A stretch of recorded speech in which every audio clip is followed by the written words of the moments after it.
Kalau kamu terjebak di longsoran salju, meludah bisa membantu. Begitu kamu berhenti bergerak, buat lubang kecil di sekitar wajah. Meludahlah ke lubang itu dan lihat arah gravitasinya, lalu buat jalan keluar dengan menggali ke arah yang berlawanan. Kalau kamu tiba-tiba melihat air laut surut begitu cepat dan dasar lautnya bisa terlihat dari pantai, segera peringatkan mereka yang ada di sekitarmu dan lari dari situ secepatnya. Saat garis air terlihat sangat jauh dari pantai, tandanya tsunami akan datang. Sudah jauh dari rumah, ban sepeda kempis, tak ada pompa pula. Sial sekali. Tapi tenang, untuk mengatasinya, sisipkan sebanyak mungkin rumput atau dedaunan ke ban secara melingkar. Dengan begini, kamu bisa mengayuhnya lagi untuk mencari bantuan. Apa kamu tahu trik memperbaiki ban kempis selain dipompa? Bagikan di kolom komentar ya. Kalau kamu diserang rusa besar, cobalah bersembunyi di balik pohon. Hewan ini punya titik buta pada penglihatan periferal, sehingga tidak akan melihatmu. Kamu pun bisa lebih mudah melarikan diri. Kalau kamu dikejar beruang hitam, ingat, jangan punggungi hewan ini ataupun lari. Ini bisa membuatnya marah. Sebaiknya tiarap di tanah untuk melindungi organ-organmu, letakkan kedua tanganmu ke tengkuk untuk menjaga arteri, dan perlihatkan kalau kamu bukan ancaman. Selain itu, jangan memanjat pohon. Percuma saja, hewan ini pemanjat ulung. Kalau kamu melihat Yogi Bear, jangan terlihat seperti keranjang piknik ya. Beruang yang satu ini pasti akan mencurimu. Dalam pendaratan air darurat, jangan kembangkan jaket pelampungmu sebelum keluar dari pesawat. Nanti gerakmu harus dibantu, karena tubuhmu mengapung ke langit-langit kabin. Yang teraman, tarik napas dalam-dalam, lalu berenang keluar dari pesawat dengan jaket pelampung masih kempis. Setelah di luar, kamu baru bisa menarik tali pompanya. Semisal saat cuaca dingin, listrik atau pemanas di rumahmu mati. Untuk menghangatkan badan, carilah batu bata besar, pot tanah liat, dan lilin. Nyalakan lilin dan letakkan batu bata di sekelilingnya. Lalu tutupi lilin itu dengan pot dalam posisi terbalik di atas batu bata. Wah, ini dia pemanas buatan sendiri yang bisa menghangatkan seluruh ruangan. Kalau kamu mendengar pengumuman keamanan di atas pesawat dan baru diberitahu lokasi pintu keluar daruratnya, hitunglah jumlah baris kursi menuju pintu keluar terdekat. Jika pesawat gelap atau dipenuhi asap saat evakuasi, kamu bisa menghitung jumlah sandaran kepala menuju pintu keluar. Hitunganmu juga bisa membantu orang lain keluar. Jika dalam keadaan darurat, kamu harus melewati pintu yang terkunci, tendang keras-keras tepat di samping gagang di dekat kunci. Jangan gunakan bahu atau punggungmu. Dengan begini, kunci akan lebih mudah patah. Saat berpapasan dengan sekawanan serigala, jangan lari. Ya, mungkin terdengar kurang tepat dilakukan. Justru, ini akan membuatnya mundur. Naluri hewan ini mengejar mangsa. Kalau kamu tetap berdiri, kemungkinan serigala tidak akan mengambil risiko. Kalau kerumunannya semakin padat, cari rute atau tempat pelarian di sekitarmu. Perhitungkan juga beberapa rencana arah gerakmu. Jangan melawan arah kerumunan, ikuti saja dan menyingkirlah. Dengan begini, kamu akan segera keluar dari kerumunan atau tidak lagi berjubel-jubel di dalamnya. Selalu angkat tanganmu agar kamu tetap bisa bernapas. Sebelum mengemudi, lihat dulu mobil yang terparkir. Kalau terdapat embun beku di kaca belakangnya, ini jadi pertanda yang jelas. Rencanakan matang-matang sebelum kamu berkemudi. Sebaiknya beri jarak antara mobilmu dengan kendaraan lain sepanjang 10 kali dari biasanya. Kalau mobilmu tergelincir, jangan injak rem sekaligus, lepaskan saja pedal gasnya. Dengan begini, ban mobil akan menapak kuat di jalanan dan kamu pun akan lebih mudah mengarahkannya ke lajur jalan yang benar. Coba kenakan 3 lapis pakaian. Lapisan pertama, pakaian anti keringat. Lapisan kedua, isolator dan penghangat. Dan lapisan terluar, melindungi dari kelembapan serta angin. Jangan kenakan kain yang berbahan katun, pakaianmu akan cepat basah dan tidak tahan dingin. Kalau kamu kembali ke rumah saat cuaca dingin, jangan buru-buru berendam air hangat. Sebaiknya ganti pakaianmu dulu, lalu nikmati makanan hangat. Tetap di dalam rumah dan jauhi jendela. Puing-puing yang berterbangan jauh lebih berbahaya daripada angin karena akan mudah memecahkan jendela. Jangan nyalakan lilin, rumahmu bisa kebakaran saat terjadi hurikan. Kalau tiba-tiba anginnya reda, jangan keluar rumah. Kemungkinan kamu berada di mata badai dan angin bisa saja bertiup lagi. Kalau kamu berada di luar ruangan, jangan masuk gedung. Tetaplah di ruang terbuka, jauhi pepohonan, lampu lalu lintas, dan plang. Kalau kamu di dalam gedung, jangan lari keluar. Tutup hidung dan mulutmu dengan kain agar kamu tetap bisa bernapas di tengah kepulan debu. Cari sudut ruangan yang jauh dari jendela, lalu sembunyi di balik perabot yang kokoh. Sinyal SOS adalah sandi Morse yang disampaikan dengan medium cahaya atau suara. Susunannya terdiri dari 3 titik, 3 strip, dan 3 titik lagi. Untuk meminta bantuan, lakukan secara berulang. Kalau tidak ada sumber cahaya, gunakan benda yang bisa memantulkannya. Pantulkan cahaya menuju sumber datangnya bantuan. Atau gunakan peluit. Bakar tanaman basah sehingga mengeluarkan banyak asap tanpa menimbulkan api besar. Pada malam hari, api akan lebih mencolok saat asapnya kurang terlihat. Jika kamu tersesat di alam liar dan ingin memancing, kamu bisa menggunakan tap minuman kaleng. Bentuk menjadi kail, potong miring, dan kikis logamnya agar terlihat seperti kail sungguhan. Yang terpenting, buatlah ujung yang tajam. Kaleng juga bisa menjadi kompor darurat. Ambil kaleng minuman dan buatlah lubang dari samping. Masukkan kayu bakar ke dalamnya dan bakar. Kamu bisa menggoreng telur di atasnya. Benang gigi bisa sangat berguna untuk bertahan hidup di alam liar. Pertama, gunakan sebagai tali pancing bersama dengan kail tap kaleng tadi. Benang gigi juga bisa digunakan sebagai tali jemuran yang dibentangkan di antara 2 pohon. Meski tipis, 1 untai benang gigi dapat menahan hingga 2,2 kg. Kamu bisa membuat tombak dengan mengikat dahan panjang dan pisau menggunakan benang gigi ini. Benang gigi juga lumayan mudah terbakar, jadi jika kamu tidak punya kayu bakar untuk membakar kayu yang lebih besar, cobalah bakar sejumlah benang gigi. Selain itu, benang gigi juga bisa menjadi tali sepatu darurat yang kuat. Botol plastik biasa bisa menjadi tali yang sangat kuat jika kamu punya pisau yang tajam. Pertama, kamu perlu menemukan dahan kecil. Diameternya harus kurang lebih sama dengan botolmu. Buat irisan di tengah dahan, kemudian potong sedikit bagian dari dahan ini dengan ukuran cukup besar hingga bilah pisaumu bisa muat ke dalamnya.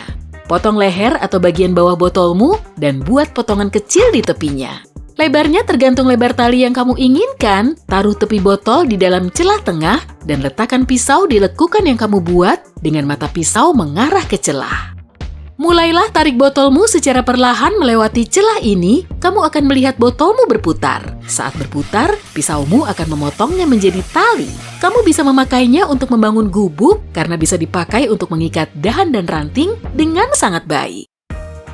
Nah, manusia bisa bertahan hidup beberapa hari tanpa makanan, tapi tidak mungkin kita bisa bertahan hidup tanpa air. Air di alam liar terkadang nikmat, tapi jika merasa air itu tidak layak diminum, kamu mungkin memerlukan filter air darurat. Mulailah dengan membuat api. Air mendidih mungkin tidak cukup, jadi segera setelah abu apimu dingin, tumbuklah hingga menjadi bubuk. Jangan menggunakan arang yang kamu temukan secara asal di hutan, kamu tidak akan pernah tahu apa yang ada di dalamnya. Kemudian, kamu membutuhkan botol plastik, potong bagian bawahnya, dan buat lubang di tutupnya. Balikan, masukkan sedikit arang, 8 cm sudah cukup, dan tuangkan air melewatinya. Air yang menetes ini siap untuk diminum. Untuk menangkap sisa arang, bungkus tutup botolmu menggunakan selembar kain bersih untuk penyaringan ekstra. Oke, perutmu mulai keroncongan, dan kamu mungkin perlu menyalakan api. Sayangnya, kamu tidak punya korek api kayu ataupun gas. Kosongkan kantongmu untuk memeriksa apakah kamu bisa membuat penyulut api darurat. Jika kamu punya baterai, mungkin baterai dari senter dan pembungkus permen karet, itu sudah cukup.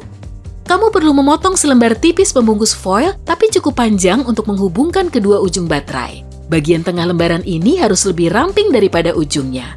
Mendekatlah ke tumpukan rumput kering, ranting kayu kecil, atau bahkan kertas, apapun yang mau kamu gunakan untuk menyalakan api. Lembaran foil ini akan terbakar dalam beberapa detik dan membakar bahan yang kamu siapkan. Nyamuk sangatlah menyebalkan, dan di hutan jumlahnya banyak sekali. Kamu bisa membuat pengusir nyamuk sendiri untuk mengusir serangga berdengung ini.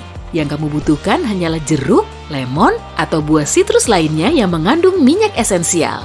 Kupas lemonmu dan gosok kulitnya langsung ke kulitmu. Remas sedikit sebelumnya untuk mengeluarkan minyak esensial yang kamu butuhkan itu. Salah satu cara yang lebih berguna untuk mencegah gigitan nyamuk adalah menambahkan sejumlah kulit jeruk ke api unggunmu. Saat terbakar, minyak esensial ini akan terlepas dan menakuti serangga penghisap darah ini. Kalau kamu jatuh dari tebing, sebisa mungkin perhitungkan jarak pendaratanmu dalam bagian-bagian kecil. Tiap bagian ini akan meredam benturan saat kamu jatuh, sehingga peluangmu selamat akan lebih besar. Gapai benda kokoh seperti semak-semak atau batu saat kamu jatuh ke dasar tebing. Ini akan memperlambat gerakmu. Batang kayu atau papan juga bisa membantu loh, karena bisa menahan lajumu saat kamu sampai di tanah.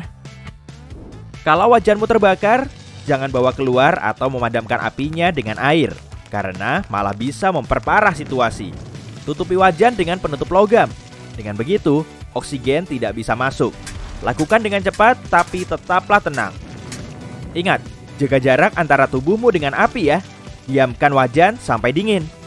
Kalau apinya kecil dan mudah dijinakkan, kamu bisa pakai garam atau soda kue. Tapi, jangan gunakan baking powder, tepung, atau bahan lain yang terlihat seperti garam atau soda kue. Pokoknya jangan. Komposisinya berbeda, jadi tidak akan membantu juga.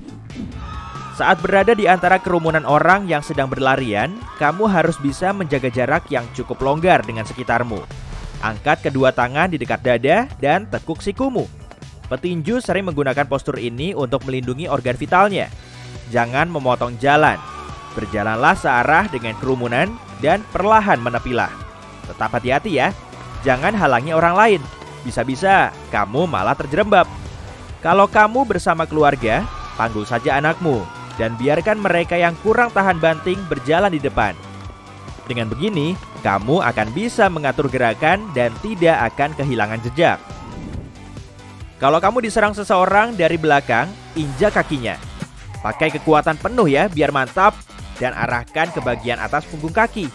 Pukulan ini bisa membuat tulang kakinya cedera, bahkan patah. Nah, kesempatanmu buat kabur.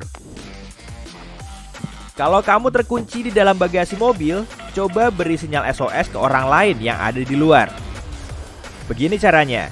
Terlebih dahulu, cari kabel lampu belakang mobil. Biasanya, pada tiap lampunya terdapat 2 utas kabel. Dengan benda tajam yang kamu dapat di bagasi, potong salah satu kabelnya. Lalu, sambungkan lagi kedua ujung kabel agar lampunya berkedip. Kalau rem mobilmu tiba-tiba blong, minta penumpangmu kalau ada untuk mengencangkan sabuk pengaman. Kemudian, nyalakan lampu hazardnya. Beritahu pengemudi lain, kamu sedang dalam situasi darurat dengan menyalakan klakson mobil dan lampu jarak jauh. Injak pedal rem dengan gerakan kuat dan cepat. Begitulah caramu menimbulkan tekanan pada sistem rem. Kalau sudah, perlahan turunkan gigi dan pindah ke posisi L. Kalau mobilmu pakai gearbox mekanik, tekan pedal kopling. Gunakan rem manual dan tetap hati-hati. Dengan gerakan mendadak, mobilmu akan mulai berputar-putar. Untuk menurunkan kecepatan, belokkan mobil ke kiri dan ke kanan secara bergantian. Saat berjalan di atas es, kamu tercebur ke air super dingin ya? Menepilah, tapi jangan berpegangan pada pinggiran es karena lapisannya akan terus patah dan kamu pun akan kelelahan. Lecutkan kakimu sampai posisi badanmu horizontal di dalam air. Segera keluar dan naik ke atas es dengan cara merayap. Kalau sudah sampai, jangan berdiri. Rebahkan dirimu agar berat badanmu tersebar merata. Dengan begini, es kemungkinan besar tidak akan pecah. Semisal kamu ada di kapal bocor, airnya mengalir deras ke geladak. Dan kamu harus berenang di sepanjang koridor untuk sampai ke geladak atas. Kamu harus tetap tenang karena panik akan memboroskan oksigen. Dan jangan kenakan jaket pelampungnya dulu, kamu masih harus menyelam. Nah, sekarang tarik napas dalam-dalam sebelum menyelam.